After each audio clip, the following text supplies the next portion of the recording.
আমরা যারা এখনও ফেসবুকে কোনো সেটআপ পাইনি, এমনকি স্টার সেটআপও, আমাদেরকে অনেক ধৈর্য ধরে, অনেক জ্ঞান খাটিয়ে, অনেক বুদ্ধি করে কাজ করে যেতে হবে। কাজ করে আমাদেরকে এগিয়ে যেতে হবে এবং সুন্দর সুন্দর কন্টেন্ট উপহার দিতে হবে, সুন্দর সুন্দর টেক্সট, সুন্দর সুন্দর পিকচার উপহার দিতে হবে, যেগুলিকে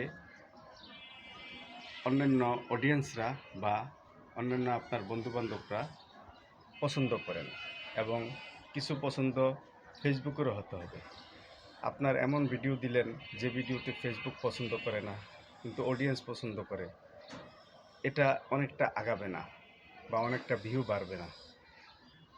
যেটা ফেসবুক পছন্দ করে এবং আপনার অডিয়েন্স পছন্দ করবে সেটা কিন্তু ভালো ভাইরাল এবং ভালো ভিউজ আসবে।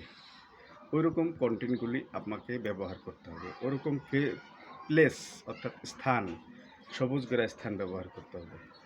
আমরা কিছু মানুষ আছি যারা কন্টেন্ট ক্রিয়েটরের কাজ করি।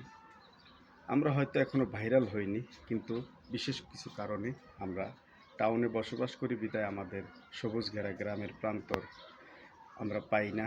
মাঝে মাঝে দু একটা জায়গা পাইলেও সেখানে সময় মতো ভিডিও করতে পারি না। টাউনের কাজ, টাউনে থাকা মানে নির্দিষ্ট একটা কর্মে ব্যস্ত থাকা, তারপরে সেই কর্মব্যস্ততা থেকে বের হয়ে ভিডিও করা এবং ফেসবুকের সাথে জড়িয়ে থাকা একটু কষ্টকরই বটে।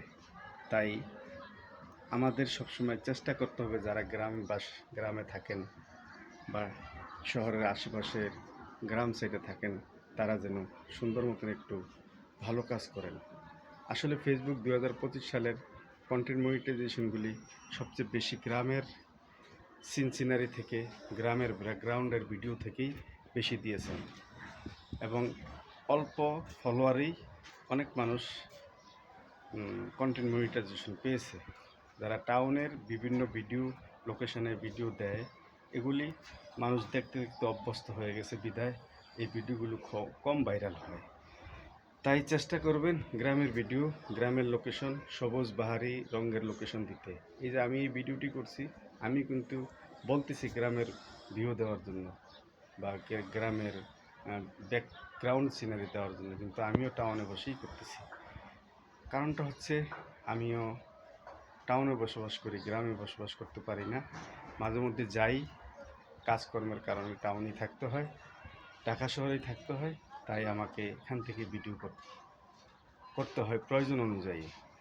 আজকে আমার যে লং ভিডিওটি আপনাদের সামনে নিয়ে আসলাম, এই লং ভিডিওটি বেশিরভাগ আমি বলতে চেষ্টা করতেছি এই যে আপনারা ফেসবুকের সাথে জড়িত থাকবেন, এটা সত্য, কিন্তু ফেসবুকের সাথে জড়িত থাকার পরেও আপনাকে একটা নির্দিষ্ট কর্ম করতে হবে। নির্দিষ্ট কর্ম না করলে কোনো এক সময় আপনাকে ফেসবুককে আপনি সফলতা পাবেন কি পাবেন না সেটার কোনো গ্যারান্টি নেই। কখন পাবেন সেটারও গ্যারান্টি নেই। ঠিকমতো কাজ করে অনেকজন কন্টেন্ট মনিটাইজেশন এখনও পায়নি। আবার দেখা গেছে যার ভিডিওতে বিভিন্ন সমস্যা আছে সে কন্টেন্ট মনিটাইজেশন পেয়েছে। এটা ফেসবুকের একান্ত ইচ্ছা। ফেসবুক ভালো জানে কার ভিডিও দিয়ে সে উপরে উঠতে পারবে। এই জন্য চেষ্টা করবেন কর্মের পাশাপাশি ফেসবুকে কাজ করার জন্য। কর্ম ছেড়ে দিয়ে একান্তভাবে ফেসবুকে কাজ করলে আপনি পরাজিত হয়ে যাবেন। সুতরাং চেষ্টা করবেন সবসময় ফেসবুকে কাজ করলে আপনার পাশাপাশি যে কর্মটি আছে সেই কর্মটি চালিয়ে যাওয়ার জন্য। তাই সবাইকে অনেক ধন্যবাদ। ভিডিওটি ভালো লাগলে একটু শেয়ার করে দিবেন।